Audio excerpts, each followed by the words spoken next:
Thank you, Mr. Deputy. Parliamentary colleagues, I stand in this honored house today to make my contribution to this 2022-23 national budget. I want to start out by bringing greetings to the great people of Central Grand Bahama, whose voices and interests I proudly represent and protect. Before I move on, I want to share something very personal with this House. As most of you would know, last Tuesday marked the 8th anniversary of the passing of my son, who was tragically killed in a traffic accident. And anyone who has ever lost a child or someone close to them knows that it never gets easier. Over the last 2 weeks, I lost two young cousins, two young mothers. One turned 48 years old. She died 2 days before her son graduated from primary school, Teresita Thomas. And on Saturday, one from West End, Barbara Lewis, Bobby, died 2 days after her daughter graduated from high school, BMES. And even through that, I'm still reminded of God's grace and His blessings. And so I'm grateful and thankful for all God continues to do for me and for my family. To my family in Grand Bahama, mainland Freeport and Waterkey, Grand Key, East End, who remains my North Star, thank you for continuing to be there for me. And to my two lovely daughters, Jasmine and Imari, I'm so proud to be a father. Colleagues, I urge all those in this House and around the Bahamas to please cherish the ones around you and the moments you share. Tell them you love them often. And in the meantime, give God all the praise. Remember, the best thing that you can spend on your children or on your family is not money. The best thing you can spend is time.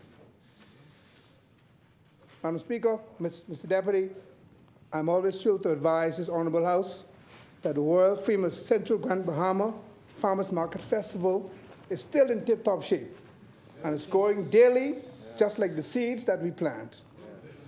We continue to invite the entire Bahamas to join in these efforts to get into farming, grow more, and help to limit our reliance on importation. And of course, this Saturday, at the same location, we'll be having our post-Father's Day grill and chill. So come and grill and chill with your pa. I reiterate my vows to Central Grand Bahamians and to the Bahamas at large to continue to agitate on this front and ensure that food security is one of the priorities of the day. Now, let me jump right into it. There's an opening phrase that one of us always starts in this house. Say, may the words of my mouth and the meditation of our hearts be acceptable in thy sight. I speak of none other than the member for Carmichael. But I can tell you what, the words of his mouth is not sitting good with the hearts of the people. He said last week, and this speaks to the fact that this is a government of conflict and contradiction.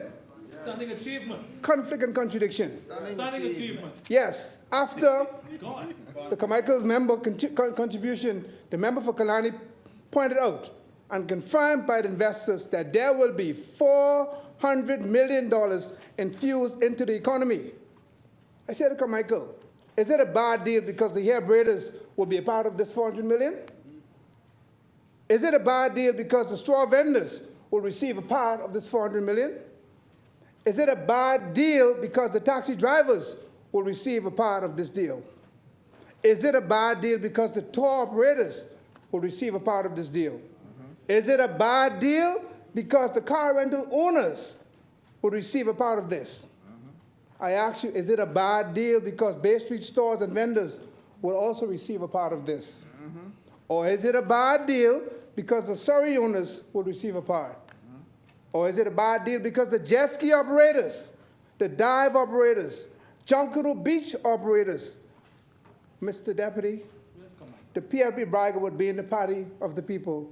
Yet this port is beneficial, especially to the poor man and entrepreneurs, and the member of Carmichael opposed this deal. However, the member for Exuma, and you know, when I say this is a government of contradiction, and I read the newspaper, on June 15, 2023, the Nassau Guardian, the Guardian, he said, Bell, cruise port, the worst deal ever in the history. Who said that? The Guardian, Bell. Who's Bell? Cruise port, the member for Carmichael. Cruise port deal is the worst ever Bell? in the history. Although Prime Minister Philip Davis and Deputy Prime Minister Chester Cooper both recently applauded the partnership with Global Port Holdings, which gave birth to the newly opened $300 million Nassau cruise port. Minister of Labor and Immigration, Bell, yesterday the former minister's administration for entering into a bad deal for the port, a deal he termed a national disgrace. Contradictory. The same newspaper, the Nassau Guardian, the same newspaper carries a report from the Deputy Prime Minister. Deputy Prime Minister praises the cruise port. He cruises it is, whose report would you believe? Whose report would you believe? I say we believe the report. We shall believe the report of the member for Exuma. It is a good deal. The Bahamian people will benefit. It's obvious that these members are not on the same page. They're not singing from the same song sheet. And when they are singing from the same song sheet, you have some singing A minor, some singing in C sharp, and most of all, the majority singing in F minor. Mr. Speaker, Mr. Speaker, this is obviously proof that we have a government of contradiction and conflict. Everyone's on a different page. I am a community leader and member of parliament. Member, The chair recognizes the honourable member for West Grand Bahama and Bimini. The member, Stop. the member obviously, and I don't intend to waste too much time with the member on government of contradictory, because he's not proven there's any contradictory. One member has a view, and the member said that he believes a bad deal. But no one ever said it's not a good port. That's not a contradictory. A bad deal is a bad deal. A bad deal is a bad deal. What makes it a contradictory? They're two different deals. What you don't understand. You're reading something you don't understand. Michael is a cabinet member. Exuma is a cabinet member and the deputy leader. They are saying two different things. They are saying, but the Bahamian people know better. The Bahamian people know better. Order, members. Mrs. Deputy. Honourable members. You gotta protect me. They're trying to break my stride. But like he said, it's not, ain't nothing gonna break my stride. Honourable members. Nothing gonna slow me down. I am a community leader and a member of parliament, but I'm also a businessman. And I'm a true Grand Bahamian, a navel string buried Grand Bahamian. We know that the island and its people have been struggling to right-size itself for many years. Hit after hit, but little to no relief. We are resilient and stand the test of time. Honourable members. Mr. Deputy, my 18 house is still boring all day. The same one who Exuma Wagon Road. See anything else about when they come in the Same shop, one.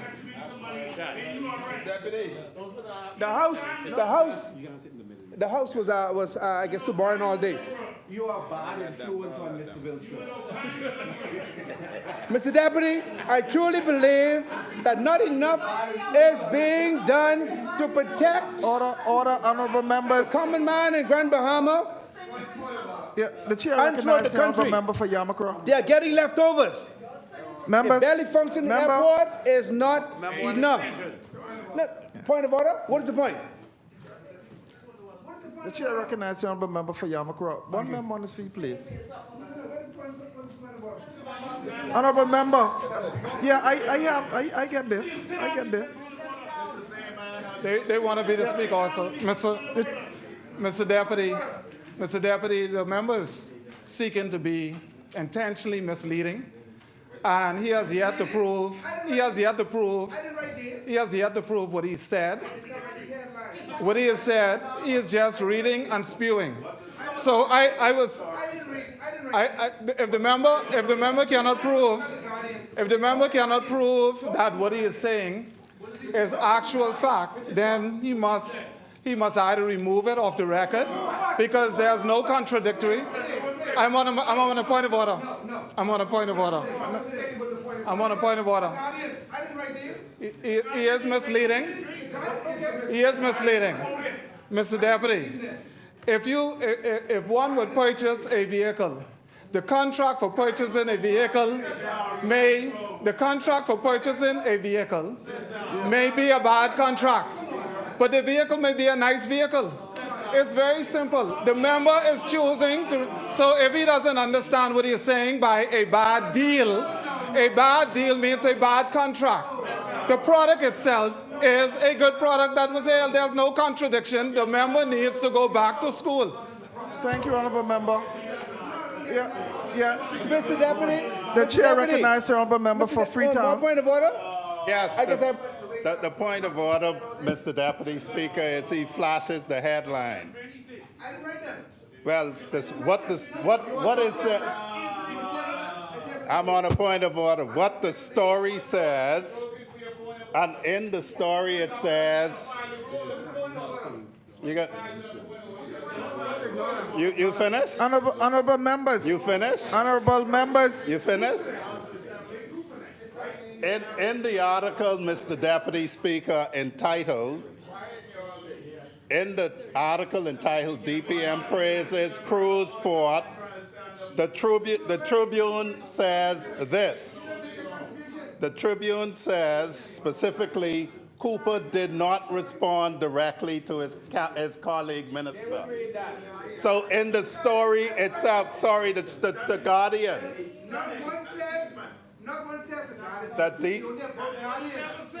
In the Guardian story, where the headline is DPM praises cruise port, the writer of the article, that article says, it says in terms that the DPM does not respond to Minister Bell's point. Exactly. So he is misleading, and he can perhaps table it.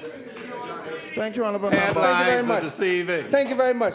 Mr. Deputy, a barely functioning airport in Grand Bahama is not enough. However, thank you to Exuma and Ragged Island. Thank you to Exuma and Ragged Island for the recent announcement that we will be getting a new airport in 2025.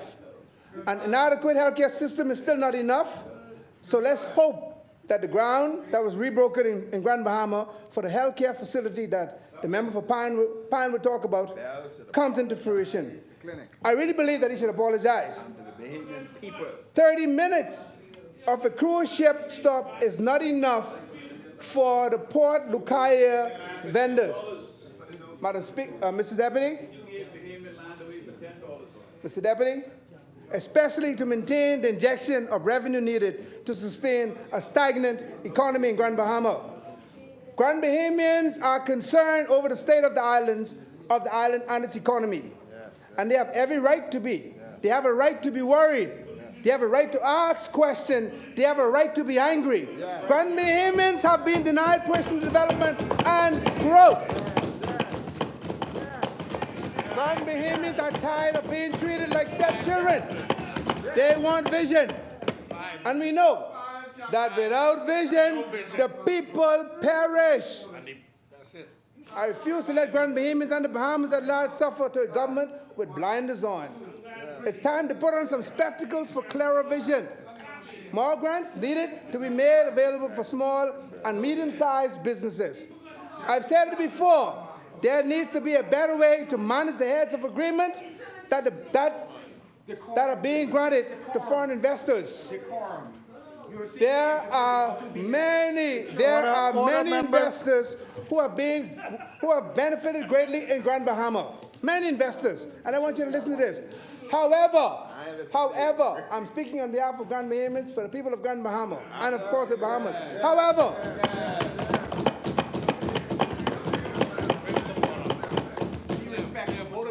I got to cool down. However, over time, these investors pull out or abandon their projects and property and have still been allowed to keep the property to the chagrin of the people. For far too long, these investors have been allowed to set up shop and leave once things get rough, without any consequences and with the Bahamian people holding the leaky bag.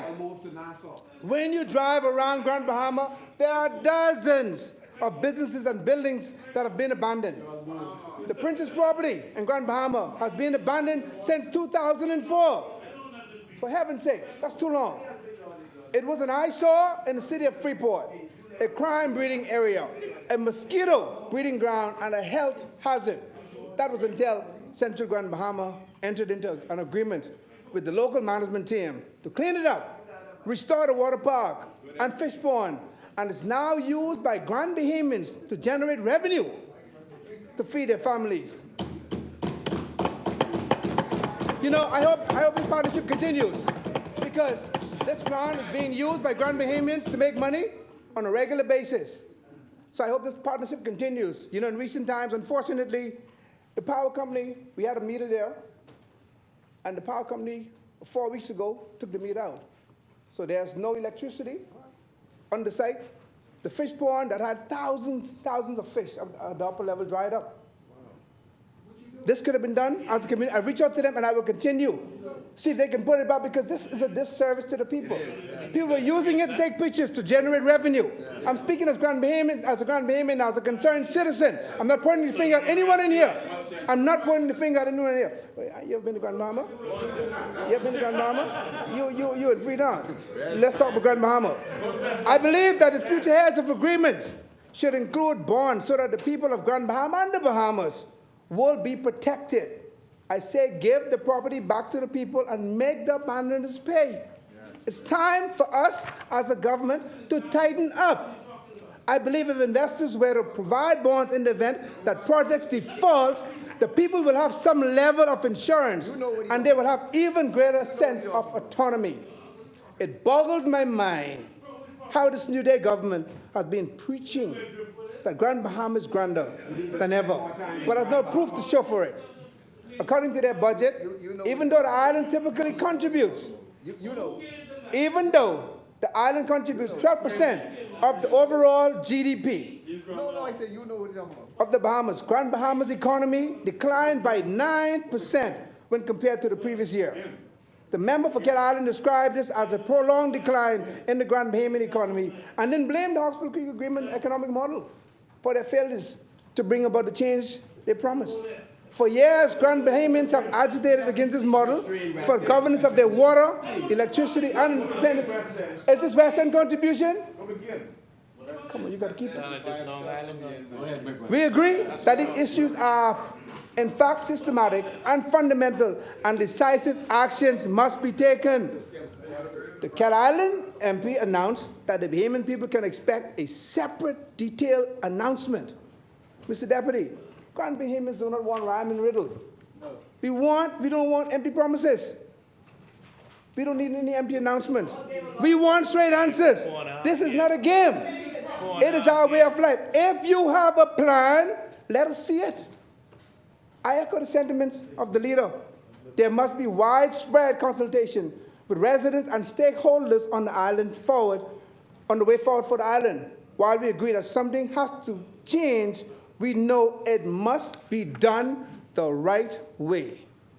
After so many struggles, Grand Bahamians cannot and do not deserve you playing Russian roulette with their emotions and their lives. Yes. Even though we are resilient. What did y'all do about it? Yes, nothing.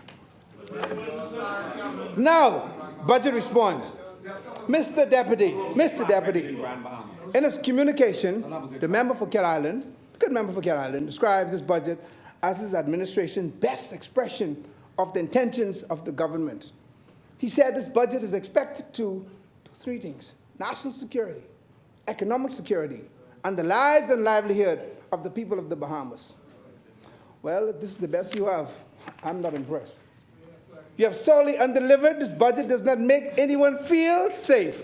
It does not serve the everyday man. It does not serve the mom and pop stores or big businesses. If you ask me, I'm not even sure it's where the paper is printed on.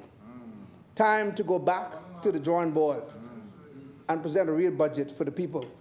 We see we did the numbers, and for some reason, something is simply not adding up.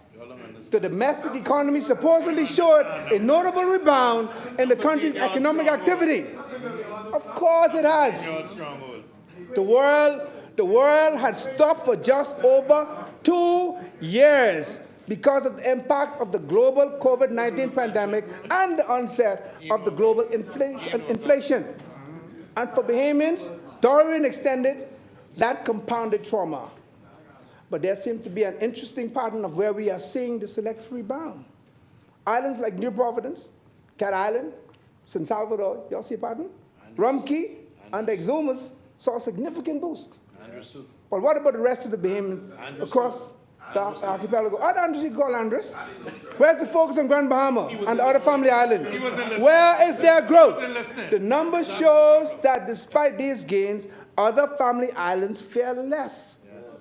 As they put it, they experience a contraction. But as the young people say, this New Day government need to make it make sense or push out.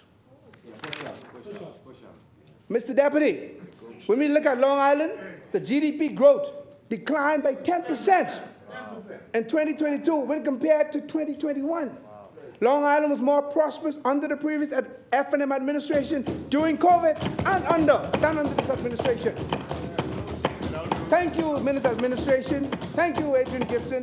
Thank you, F&M Cabinet, for Long Island's care and sustainability during this time of COVID and before. Other islands that saw a reduction in GDP growth under the PLP governance, according to the other side, are Abaco, reduction, Mayaguana, Inagua, Crooked Island, Acklands, and Eleuthera. For all the criticism they have levied against us, the Prime Minister should have mentioned that in such a short period of time they borrowed about $1 billion. At least $1 billion so far. And guess what? They didn't even have Dorian or COVID. So make it make sense or push out. In less than a few days of the confirmation, and listen to what we did. And listen to what we did now. In less than a few days of the confirmation of the unknown virus, the F&M government of the day had already begun implementing mitigation efforts to stop a possible spread when we knew nothing about the virus. It was the proactive action in the early days that saw stringent measures implemented to protect Bahamians, so much that confirmed cases remained significantly low in those early days. Check the records, check the data. The former administration immediately recognized that the COVID-19 pandemic was going to affect our nation, and that quick, decisive action is what continued to keep the country afloat during uncertain times. We implemented the Special Economic Recovery Zones. Y'all remember that? The surge zone for Grand Bahama and Abaco in the aftermath of Hurricane Dorian to provide hundreds, not tens, hundreds of millions in VAT and duty exemptions to aid in the rebuilding and restoration of impacted communities.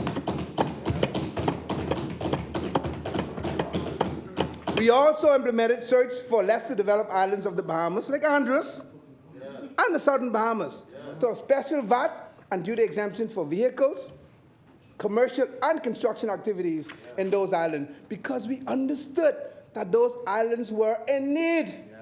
We implemented a national feeding program with the help of multiple NGOs and provided over $190 million in funding to provide unemployment assistance to unemployed Bahamians. Not one job was lost. We issued small business loans to hundreds of SMEs and helped to keep dozens of companies open. We upgraded healthcare facilities and sought to provide the necessary support to respond to the challenges of the day. You know, when I went on Saturday with my uncle and my cousins to identify, my cousin was lying in bed. Her brother was like, I am shocked. This feels like a new hospital. The ICU ward was incredible. Say, feel like I'm in the States.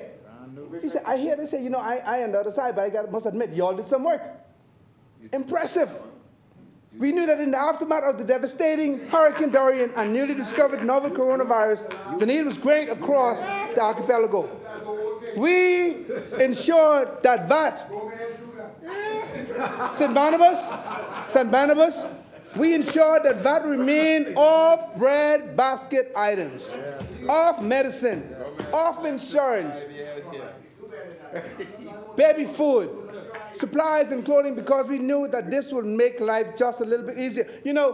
Last week I went to one of the food stores in Grand Bahama, and honestly, I almost thought I was at a suck-teeth festival. As I walked down the aisle, listening to people, everyone was like, suck teeth all day, till I started looking at the price and started sucking my teeth too. The price is just outrageous, just difficult for people to survive. And that is in the, we had a section, bread basket section, where there was no VAT. Guess what? That is now gone. This state government has implemented a backdoor system of taxation, claiming that there are no taxes, while their policies and projections say otherwise. Sounds like a contradiction to me. We have said before that the government made a grave misstep in decreasing VAT and adding the tax back on bread basket items, medicine, insurance, baby food and products, medicine and feminine products that were previously zero-rated under the former administration. They had no foresight to see how their decision would ultimately hurt Bahamians. The Prime Minister boasted, in fact, he even admitted that they collected $110 million more in VAT. Now, that's from taxing the poor on bread basket items, How else do you drop VAT to 10%, but still collect more money than when it was 12? Do the math. They pull a sleight of hand on the Bahamian people. They pull a sleight of hand and they say it's not tax. But one of our former leaders used to say, if it looks like a duck, if it walks like a duck, if it quacks like a duck, it's a duck. If it looks like tax, if it quacks like tax, if it hurts like tax, it is tax. That's right. They give the impression that they were lowering VAT to help the poor. They didn't increase the minimum wage to supposedly help the poor. Papa stores to close down. But then turned around and made it harder for Bahamians to access to food, insurance, and medication they need to survive. These are the things that Bahamians purchase more of, and in some instances, every day. So in fact, by the removal of the zero rate of VAT, they have increased the cost of living for all Bahamians, especially the poor and vulnerable. Make it make sense, like they say, or push out. Push out. Mr. Deputy, The facts are there. the member for Kill Island They ate bread baskets. said he's convinced. Well, one member over here today said he's eating lamb chopped and beef. Not in bread basket. I ain't calling no name. He says he's eating lamb chopped and beef, so that's high-end food. The member for Kill Island said he's convinced that the government's fiscal policy, namely the reduction of VAT, coupled with other reductions in customs, duties, and excise tax, contributed significantly to economic growth. But guess what? We're not convinced. The Bahamian people are not convinced. We cry shame on this backdoor system of taxation. It's like throwing rocks and hiding your hands. Pointing rocks and hiding your hand. This New Day government claimed this budget will be more people-centric. They said it will be focused on generating more revenue for the public purse, without raising taxes. No increase in the VAT rate. No increase in custom duties, excise tax, tax rates, and real property tax. But we beg to differ. It looks like tax. It walks like tax. It smells like tax. It hurts like tax. So therefore, it is tax.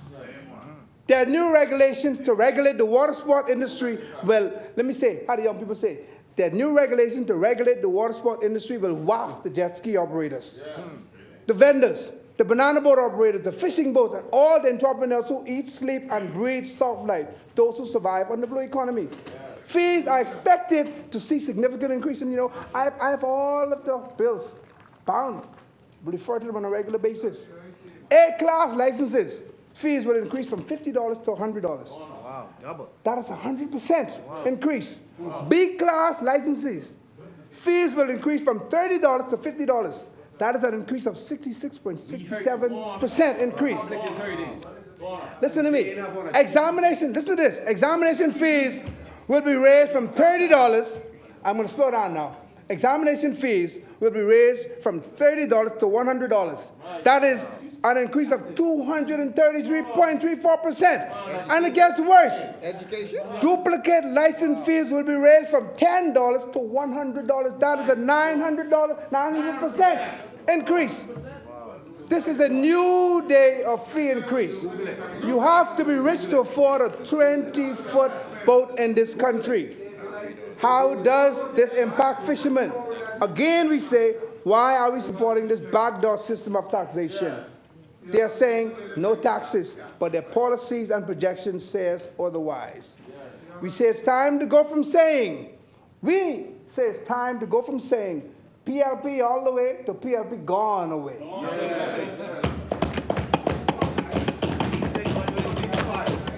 The member for Cat Island said his government will not introduce a sin tax anymore.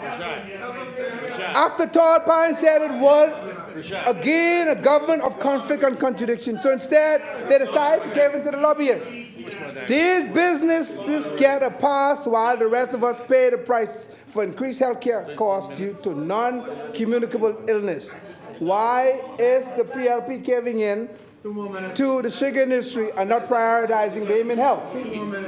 Why are we giving into the sugar industry? First the corned beef and now sugar. Who is buying? Who's causing this? Who's causing the government to turn a blind eye? The Prime Minister and his ministers do not seem to be on the same page again. Who is steering the ship? I said it. Some singing on the same page. Madam Speaker.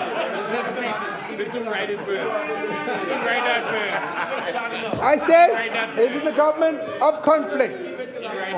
You see, in this case, the people hear what you say and they see what you do. I understand you're trying to cause problems.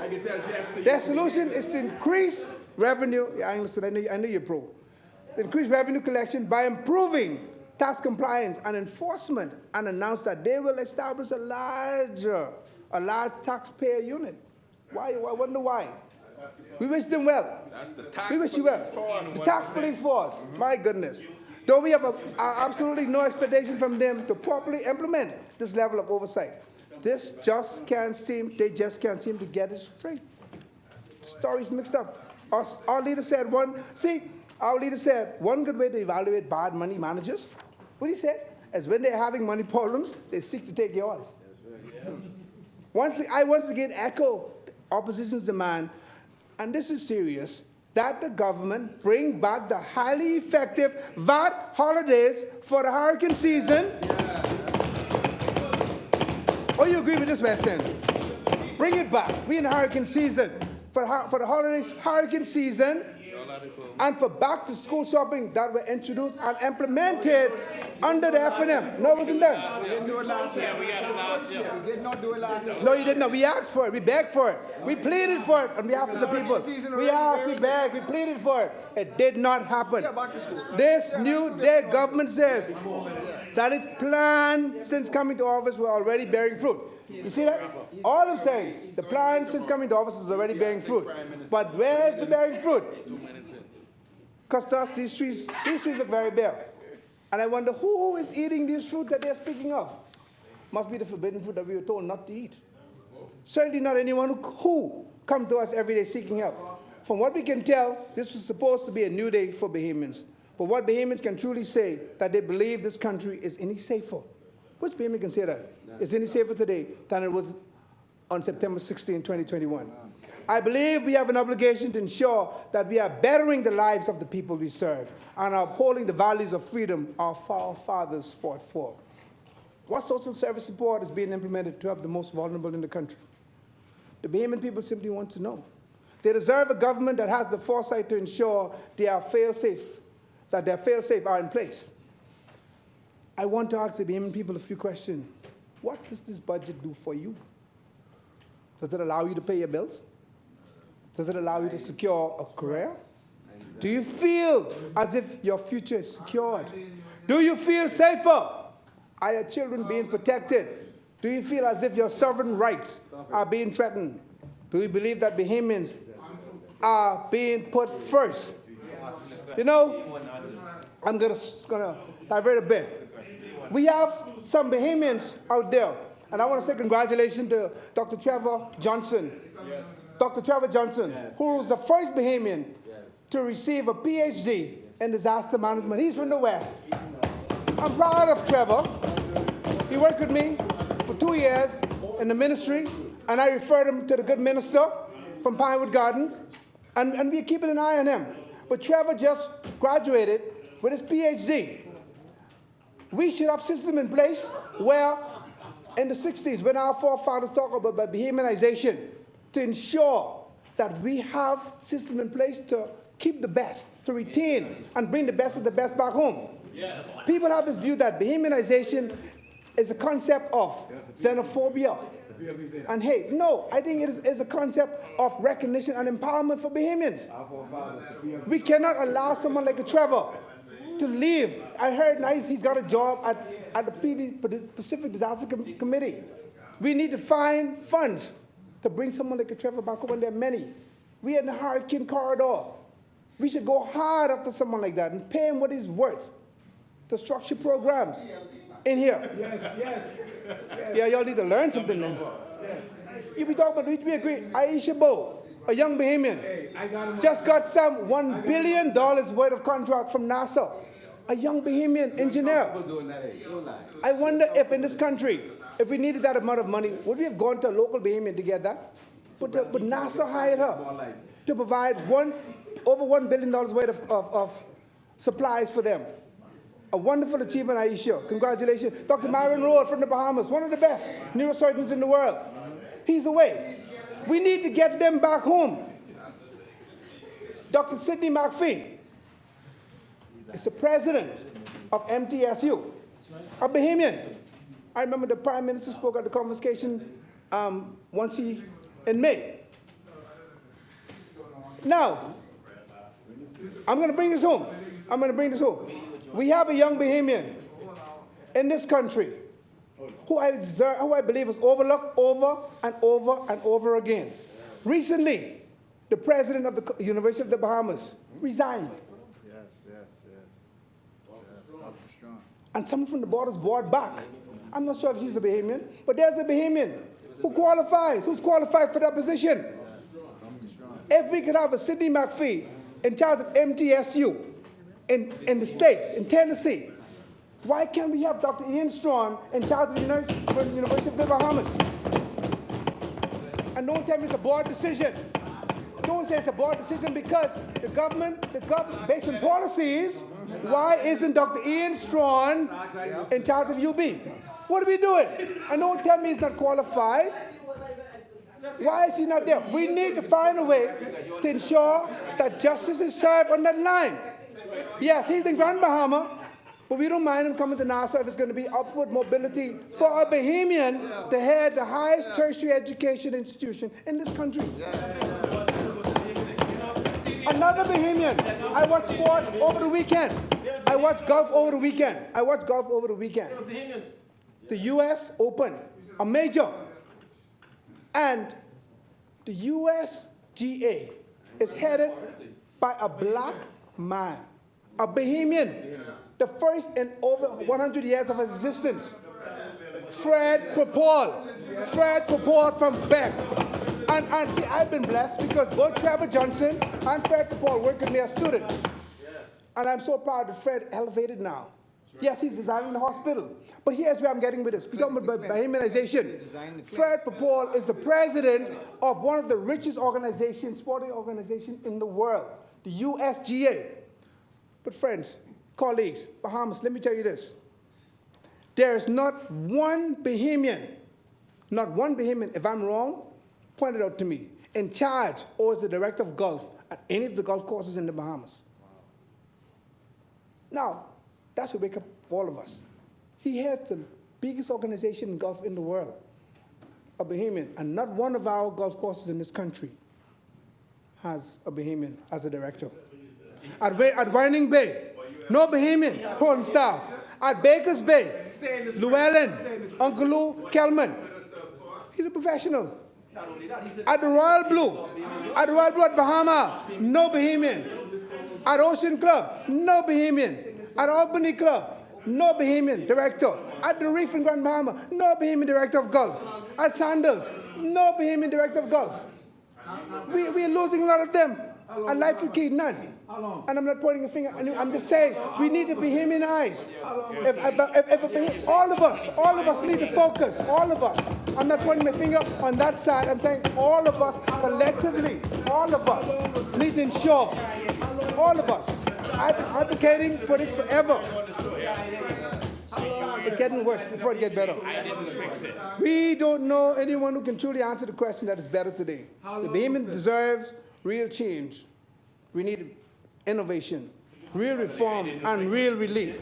When the FNM government left office, the New Day government, as a matter of fact, met an economy under uptick. Yes. This is the first time it's time for you to wake up. This is the first time a new government could come into office and not have to worry about the treasury being broke. Y'all made plenty of money there. It was fat. Y'all made it fat. Thanks to the vision and fiscal policy of our administration. The minister administration took the country from a decade of no growth to a consecutive period of economic growth prior to Hurricane Dorian and the pandemic. Check the facts. We ensured that there was a strong pipeline of inward investments to fuel sustained economic growth. Mr. Deputy, the former government provided unprecedented support to Bahamian entrepreneurs and small businesses and established the Small Business Development Center. It's the SBDC Access Accelerator to provide direct support and funding for entrepreneurs. Approximately $70 million had been approved by the government for SMEs. And as of April 2021, $53 million had been distributed, has been disbursed to approximately 1,800 businesses. I remember the number. We implemented the private sector employment retention program. See, that was so good. We implemented the private sector employment retention program that provided over $40 million in tax credit. We wasn't adding tax, you know. We was giving tax credit. To help meet the payroll expenses of over 14,000 unemployed persons during the pandemic. Much of the performance being reported can be tied directly to the artist's work of the previous administration. But we understand and acknowledge that governments are continuous, and we want the government to succeed. Because if you win, we all win. 22 minutes. Oh, I get plenty of time. That's good stuff. Good stuff. Oh, yeah. How many time we have? 20 minutes left? Okay. We just want to ensure. Boy, the wicked flee with no man pursues. Pressure too tall. I tell you. We just want to ensure that it is done with transparency and accountability. Mr. Deputy, we ask this new government, where are the solutions? Mr. Deputy, the Bahamian people deserve more than just pretty words and poor promises. We heard of plans for investment into a new shantytown task force and scoffed once again at the focus on the them and not the us. They pontificated about infrastructure investment and food security. But where are the real plans for the development of farming and fishing? And Lord, Central and South Ilutra's not even here for me to beg for. No.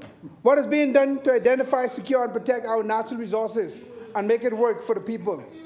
Mr. Deputy, again I say, where there is lack of vision, the people perish. We simply want this New Day government to make it make sense or push out. Ministry of Youth, Sports and Culture, my former minister, you want to hear? As a former athlete and former minister of Youth, Sports and Culture, I truly believe that not enough is being done to protect. I truly believe that not enough is being, listen to the preacher. Listen to the preacher, audience. Listen to the preacher. Listen to the preacher. I truly believe that not enough is being done to protect our natural talent resources. I believe that pound for pound, we are the best in the world. We, all of us, are the best in the world. More funding, and I beg for it, is needed for talent search, talent development and exposure to the global stage.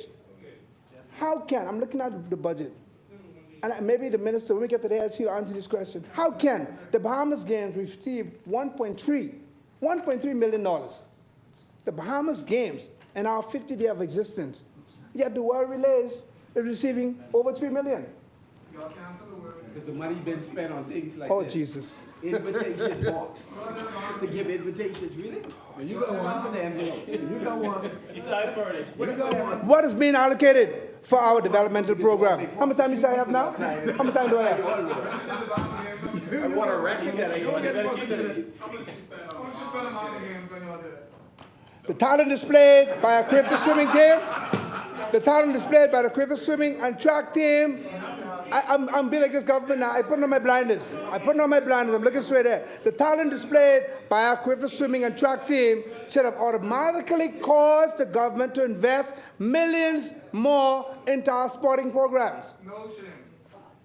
There has been no significant increase for the Bahamas Olympic Committee. And look at this. We know Olympic cycle goes every 4 years. The pandemic shifted that. Next year, in 2024, we have an the Olympic Games are being held in Paris, France. 2 years later, in 2026, not 4 years later, in Milan, Italy. Look at the line items, not enough is being allocated. I think that's an oversight that we will speak to later when we get to the heads. 2 years, in 2024, Paris, and 2026 in Italy. And there's no increase for the BOC. There's no increase for the B3As. When we get to that later. More should have been invested in the program than facilities. I think a lot of us don't realize that we have the Olympics 2 years back to back. But in our year, when we were sitting in the chair, the minister didn't even go to the Olympics. We gave all the money to the BOC, to the athletes, to ensure that they were safe, that they were protected. We gave them an increase. A much smaller team got a major increase. So I'm just asking on behalf of the athlete, of which I am a part, to give us more money. To give us more money. You can access that. You can access that during the heads of agreement, heads negotiation. We get to that.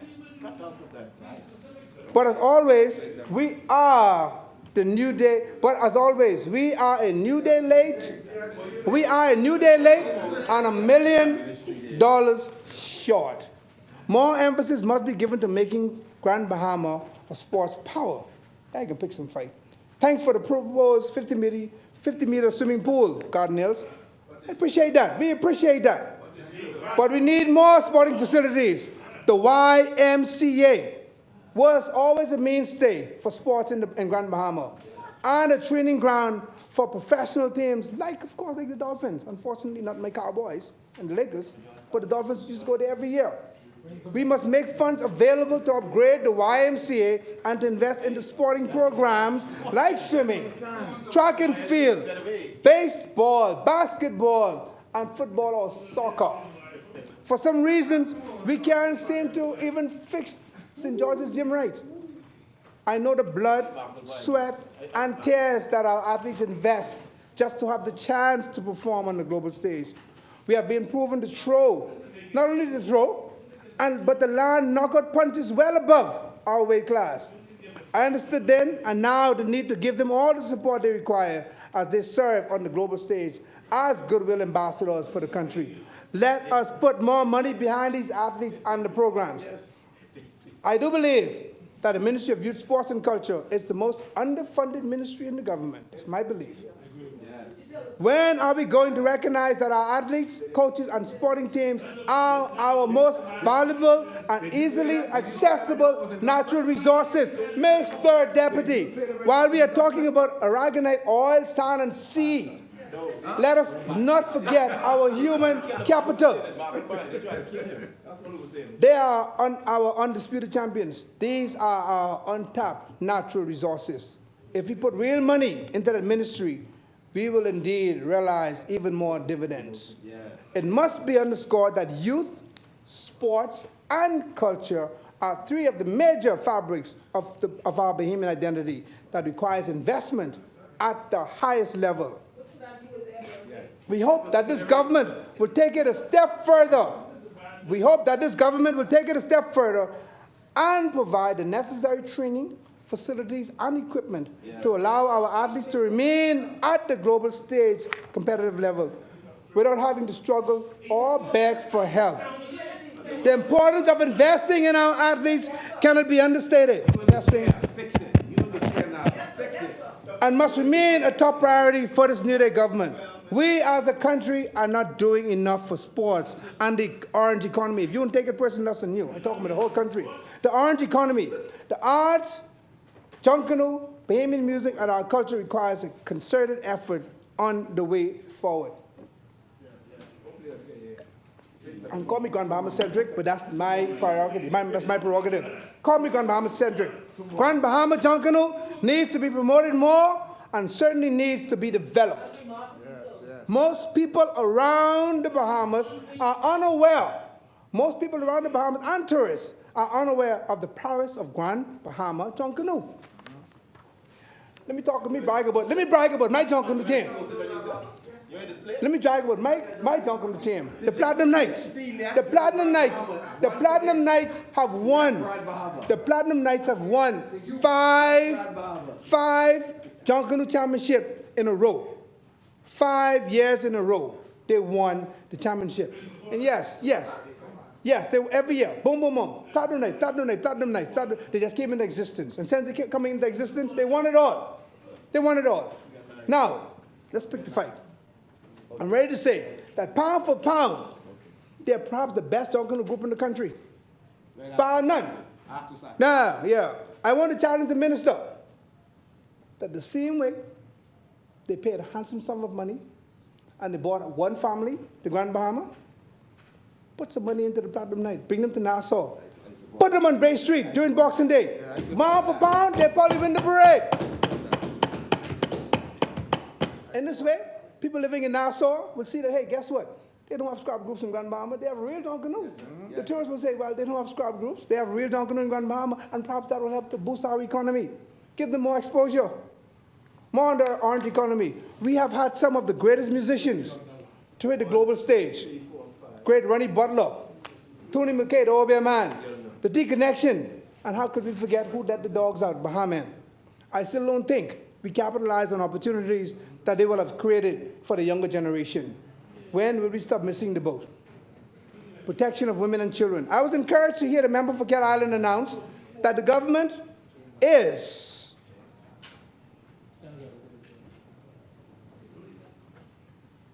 announced that the government has allocated funding to build a women's shelter and are increasing legal aid support for victims of domestic violence. Thank you, Cat Island. That's a good announcement. When nothing was done to highlight the needs and protection of our children during Children Protection Month this year, I was a bit disappointed. So I'm happy to see the shift. I truly believe our children are not being protected enough and the youth are not empowered. We are in desperate need of innovative policies to protect women and children. I was encouraged to hear that funding will be provided for a National Youth Guard program to support the personal growth and development of our young people. We must go further.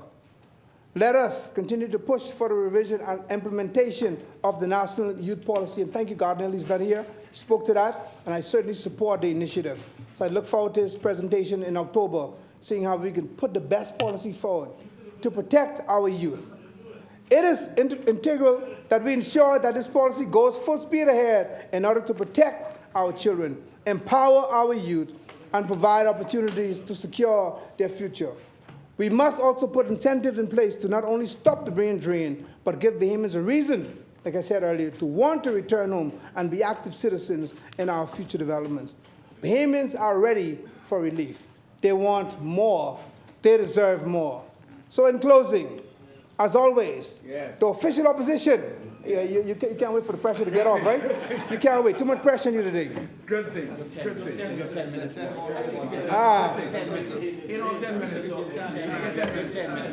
So we're talking about the brain drain. I want all of those in the audience, those watching, to have hope.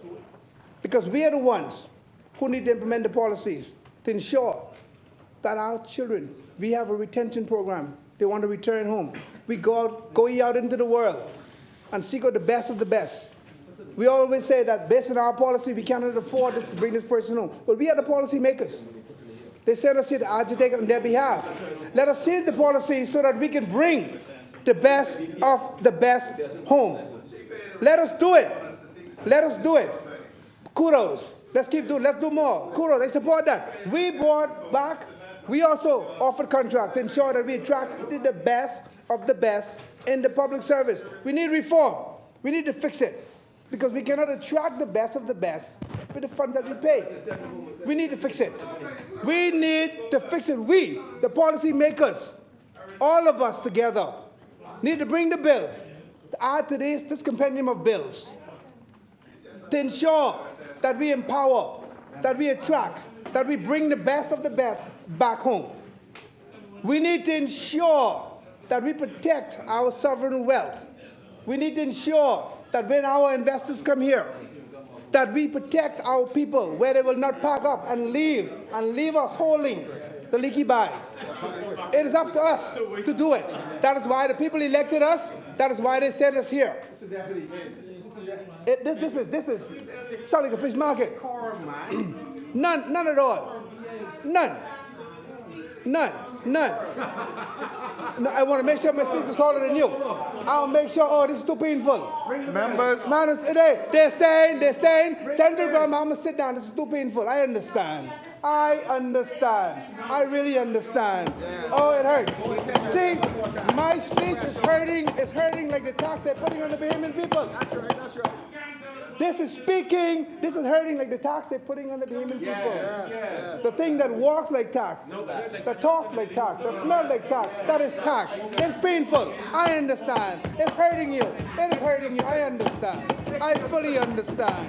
I understand. There's no way of easing up today. Members. Stick to your script. But as always, the official opposition, I could table it. I ain't got it. I can table it. It's right here. I know. I want the member to get up on the feet and say that. Don't say it in your seat. If you're bold enough, get up and say it. Say it on the floor. We heard. Say it on the floor. Get up on the floor and say it. As always, the official opposition is here to provide bipartisan support for this New Day government. I thank the people of the Bahamas, and I thank God for the many blessings over the Commonwealth in these tumultuous times. I am continually honored and grateful for this responsibility to be a representative for the people of Central Grand Bahama. And I will continue to do my part to advance our country forward, upward, onward, together, Central Grand Bahama rest.